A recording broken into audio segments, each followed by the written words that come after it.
So, Mick. Hello. Hello. Hello. I've just realised I messed that up, so we're gonna keep going. Keep going. Keep going. So, welcome to the Kron Craft. I'm Kron. Let's craft. This is the second part of our Karnival Carnage cars. Very nice. It's a bit of a mouthful, but hey, it's a lot of fun to say. So Mick here is going to show us how to take the cars apart if you have the more advanced tools and the know-how to do that. So what Mick's going to do is he's going to use a special drill here. Well, I'll let you explain. Oh, thanks. Yeah, sorry. Right, look. So I'm going to take this car. This car is pretty wastelandy looking anyway, but we're going to embellish it a little bit more with some slightly more advanced tools. We say more advanced tools. Really, we're only going to be using a standard run-of-the-mill rotary tool. This is a Dremel, but you can get these in Lidl or Aldi for a couple of euro. Let's start by the big difference between what we did last week and what we did this week is this week we're actually going to take this car apart. Yeah. Because when you're doing it simply and you want to mask things up and just paint over them, it's pretty straightforward and it's much faster. This way it takes a lot longer to do. Yeah. But you get a kind of neater result. Yeah, it's a better coverage, I think. Yeah, which is kind of weird considering we don't really want neat in the wasteland. But look, it is what it is. So let's start by taking this apart with our Dremel. Yeah. So we are going to use this, I don't know what this is called. It's a kind of ball with blades on it tip for our Dremel. And this can be used for lots of different things in doing this. And what we're going to use it for now is we're going to turn our car upside down, and on the bottom of almost every brand of these dinky cars, so Matchbox or Hot Wheels, you have two of these pins, and these pins hold the body of the car onto the base. Yeah. These are strong, but this is stronger. So we're going to use this basically to destroy these. Yeah. And when we destroy them, this thing will pop apart in two and we'll be able to start painting it up. You are unmaking the metal sandwich. Exactly. So let's get to that. Cool. I'm going to start up my rotary tool. You don't need to go to maximum speed.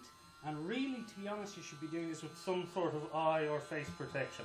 Okay. So I'm going to put my mask on and put that dangerously close to your face. I'll just shield my eyes. Okay. So what we really want to do is get the tip of this and start digging down into this metal part here. If we're getting too much resistance, we might need to turn the speed up a little bit, but you don't want to go too fast because we don't want to get chunks of hot metal flying into our face. That would fit in the bad things category. Exactly. So we're really only drilling off enough of this, but we don't want it too slow because then it won't do any work.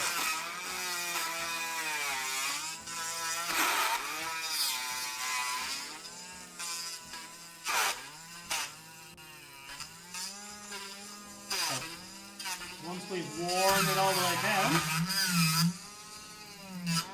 sufficiently, you can hold it like a pencil, that sometimes helps.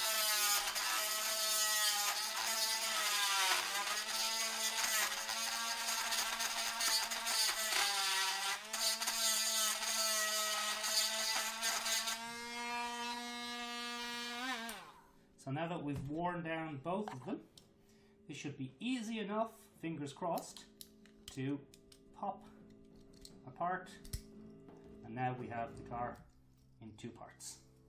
Most of them come as a base, some interior, and then the body. Oh, this one also has a windscreen. Oh, an extra freebie. Very nice. So, we decided to take this one apart, and I was a little bit inspired / jealous of Kron's car from last week. So I decided to give this car a nice red interior. Again, we're using Mechrite Red, which is an older Citadel foundation paint. The new ones are called base paints, and I think the new one is Mephiston Red. I don't know. One of the things about these paints are specifically formulated to be good for models. So they really level well. They're very useful for this sort of work. If you get cheaper paints, you're not going to get quite as good a finish. So anyway, let's get to it. Give it a shake. And unlike Kron, I actually like to use a little bit of water on mine. So I'm going to take some red on the brush, then I'm going to take a palette, which I've prepared with some water, and I'm going to give it the tiniest little dab just a dab, just to get the paint flowing a little bit. Then I'll brush some of it on a palette like this, and then I'll get to work. So particularly here, I want to cover the seat area. We're looking for a kind of red leather effect on the seats. Remember, this is the interior of the car. No one's going to see this. So you're really doing this for your own benefit and enjoyment. So don't spend forever painting parts of the car that no one is going to see anyway. You can see it's a little bit streaky. It's a little bit streaky here because this chrome material on a lot of Matchbox cars doesn't take paint very well. So if you're painting an exterior part which is chromed like this, you might want to give it a coat, let it dry, and then do another coat on it to make sure it's nice and solid. This will just give us a nice interior look for anybody who looks through the windscreen during the game. But remember, this is a high octane game. It's a game of murder and death. Most of your opponents won't be looking inside your car to see if your interior is correctly painted. This is purely for my own enjoyment. Now I'm going to use a black foundation paint. These foundation paints are nice and thick. They're specially designed for covering in one layer. I'm going to take some black, same as last time, not very much. And then I'm going to dab it in the water. Again, if we were painting an intricate miniature here, we would probably make sure not to get any of the black and red mixed together. But we're doing wasteland cars, so we want them to look a little bit scruffy and a little bit used. So I don't mind if it's, I've actually put too much water on there, so I'm going to get a bit more black paint, a bit thicker. There we go. I don't mind too much if it's a bit mixed in together and a bit messy.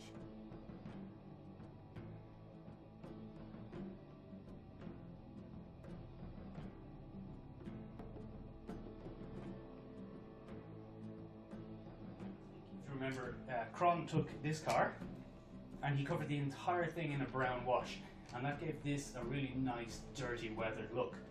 The problem is, if we take this white car and do the exact same thing with, we're going to have a brown car, and we don't want to have a brown car, we want to have a dirty but still white car. So I'm going to do a wash like last week. I'm going to use a shade paint. This one's called Agrax Earthshade. It's a dark brown. You can use any thinned down dark brown paint, but we're going to be much more focused on where we're applying it.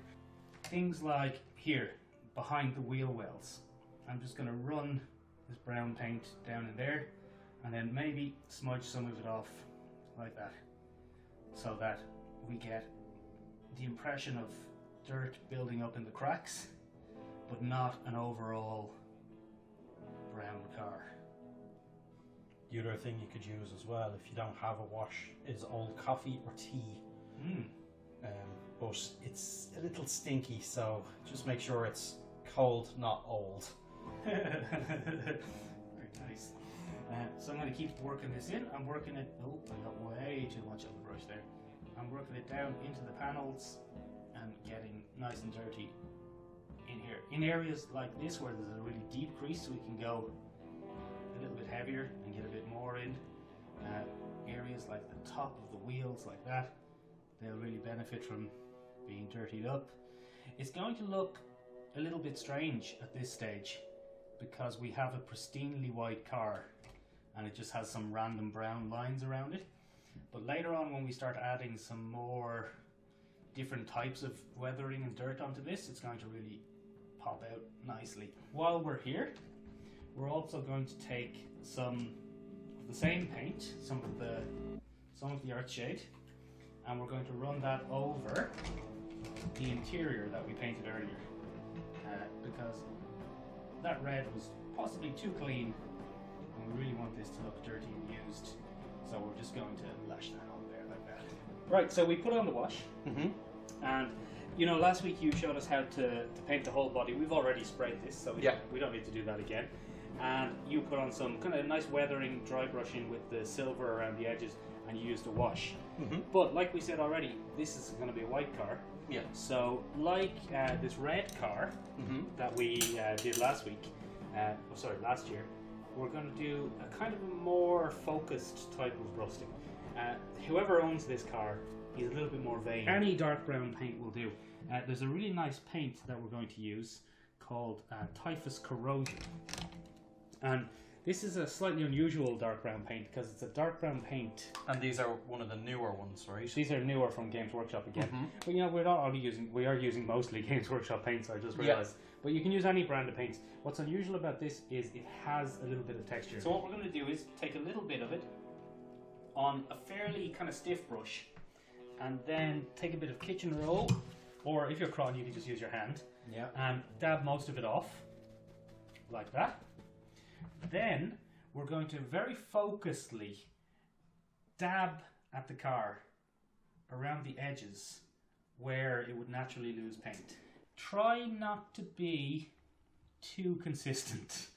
You really want this to look nice and random. Let's move on to a lighter brown. In this case, I'm going to use a really old paint called Vomit Brown. Lovely colour. Yeah, very nice. This is a kind of light yellowish brown colour. And when we're applying this, like you saw on the red car, we're going to do exactly the same thing. Get some on our brush, then wipe a lot of it off with a dabbing motion, like that.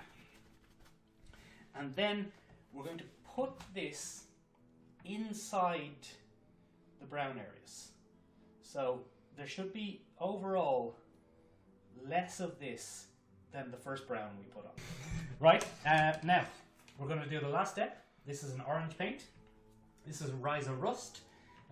This type of paint is actually naturally very dry already, so we shouldn't have to take too much of it off here.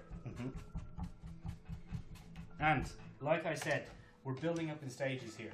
So the dark brown was our base of the rust. The middle brown was the middle part. We want relatively little of this orange, just in some areas where the corrosion is really at its worst. And if you get really stuck on how rusty metal looks like rusty metal, you can always go to the internet and throw on a search. Yeah, find references. Reference material is very important. Find reference material of Mad Max cars or any sort of wasteland cars and look at them and see where the rust patterns are. Okay, so we noticed when we were taking this guy apart that he had a separate windscreen. Yep. Or windshield, if you're one of those people. One of those people. From beyond the pond. Exactly. So one of the easiest ways to make your windscreen look wastelandy is to just take it out. So we have these two cars here, and on both of these cars we took them out. Another way to do it is to replace the windscreen with a piece of mesh or some cladding or something like that. Yeah. We're going to do that in a future video. That's really cool looking. I really like that look. To be honest, Kron, the reason we're not doing it today is because we lost the mesh already. Lost to the wasteland. Exactly. Fell out the back of the car. It's gone. Scavengers took it. Yeah. So for this one, what we're going to do instead is put the windscreen back in, but we're going to give it a cracked look. So we're going to take this nice sharp point. I think I'm going to start in the upper left corner. I'm going to dig it in nice and deep, and I'm going to scrape down along the windscreen to give it a nice, irregular, cracked look like that. Now, don't go too random here, because real cracks aren't random. So when we want to come off that crack, I'm going to start in the same point and cut across it like that. So now all of our cracks seem to be emanating from the same point, which is what happens with real cracks in real life. So we brought back the car from the first episode. Yeah, you were feeling jealous. I was feeling a bit jealous. I saw the fantastic job you did on your car. Yeah, very good. Thank you. You have a name for the car now. I do. Are we going to reveal the names now, or will we do them at the end of the episode? Do it at the end. Okay, yeah. let's do it. I'm so excited. So what I'm going to do here, just to upstage you a little bit, go on. Is I'm going to add a glyph or a bit of war paint to this car. I'm just going to draw a very basic shape on this with a bit of off-white colour paint. This is Denham Stone. There's a newer version now, so I'm just going to get to it. So what I'm going to do here is a bit of off-white bonish coloured paint. I'm going to draw a piston, a very basic shape of a piston. So we'll start with the rod. In rod we trust. And the rod has a circular part. The rod has a circular part at the bottom. That's the bit that turns the engine, or the bits inside the engine. And again, you can see here I'm not being too neat or tidy about it. And the idea is that this would be daubed on as maybe some sort of affirmation to the engine god. There we go. That's a piston, or some sort of weird stick man. And just to make it complete, we'll add some lines to highlight like this. The other thing I'm going to do is the windows actually look like they rolled straight out of the factory. So what I'm going to do is get the same coloured paint and do that dry brushing technique. Daub that on, real scrappy like. And then you wipe off the excess. And it looks like someone has very quickly cleaned that with a cloth or their sleeve or someone else's face. We're just going to stick this guy together. First things first, windscreen goes up inside the body. Then we're going to take our nice grimy interior and stick that up there. One of the best things about these cars is they're designed to hold together. So that is actually pretty secure already. We don't really have to do much of anything.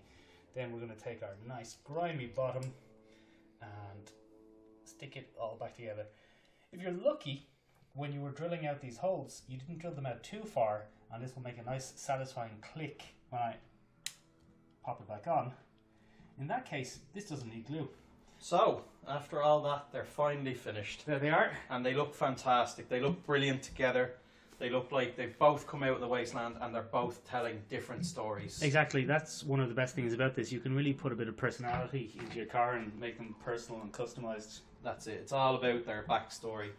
And if you want to see these cars in the flesh, or in the steel, as we say, you can come to the Dublin Comic Con. Yeah. The summer edition. Summer edition, usually in August. Yes, usually in August.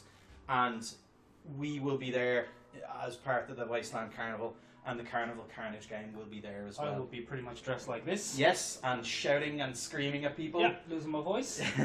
You can come along and you can see my car. I've decided to give this guy a name. Yeah, yeah. This is called the Pale Rider. Nice. Because it brings death with it wherever it goes. Oh, I like it. So that's his name. Have you named yours? I have named mine. Mine is a little Dublin colloquial story horse. Very good. Because it's a Mustang, you know. Very good. Ran with it, you know. Yeah. And remember, guys, if you build and paint your own Wasteland car and bring it to us at the Wasteland Carnival for the Karnival Carnage game, yeah, we'll give you a little bonus on the day. Very good. So it's an incentive for you guys to try this stuff out at home. Obviously, be safe. Don't do anything silly. Within reason, of course. Yeah. If you like this video, please like and subscribe. Really helps us out. And the last thing I have to do is thank Michael here. Oh, you're very welcome. Mad Mike, for helping me out, shoot this video and put these cars together. So thank you very much. Thank you very much. Thanks for having me. Yeah, anytime. Yeah. Hopefully see everybody at the Wasteland Carnival next year. Be there.